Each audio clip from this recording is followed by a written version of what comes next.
3000 ఇస్తుంది, 2000 లోకేష్ గారు తీసుకుంటున్నారని వైసీపీ క్వశ్చన్ చేస్తాం.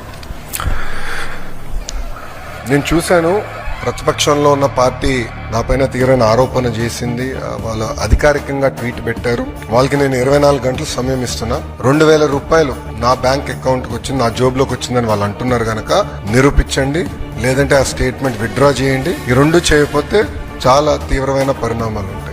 లీగల్ గా నేను దీనిపైన ముందరికి వెళ్ళాలని నిర్ణయించుకుంటాం జరిగింది. ఎందుకంటే ప్రజలు కూడా ఒకటి గుర్తుపెట్టుకోవాలి, వైకాపా పార్టీ అనేది ఒక అబద్ధాన్ని 100 సార్లు చెప్పి నిజం చేసేందుకు ప్రయత్నించే పార్టీ. 2019 ఎన్నికల్లో కరెక్ట్ గా వాళ్ళ సొంత బాబాయిని వాళ్ళే చంపేసి ఏకంగా నింద మా నాయకుడు చంద్రబాబు నాయుడు గారి పైన ఆనాడు వేశారు. మేము ఆనాడు సమర్థవంతంగా తిప్పికొట్టలేకపోయేదనుకునే ప్రజలు నమ్మారు. కానీ ఇప్పుడు చూడండి, చెల్లెలు చెప్తున్నారు ఏం జరిగిందో. అసలు అబద్ధాలు చెప్పి ప్రజలు నమ్మించడానికి ప్రయత్నిస్తున్నారు. ఈ 2000 రూపాయలు నేను ఆ ట్వీట్ ని నేను చదివాను. ఆ 2000 రూపాయలు నా జోబుకి వచ్చిందన్నారు. వాళ్ళు నిరూపించాలి, లేదంటే ఆ స్టేట్మెంట్ వెనక్కి తీసుకోవాలి, లేదంటే to the fullest extent of the law I will take action against them.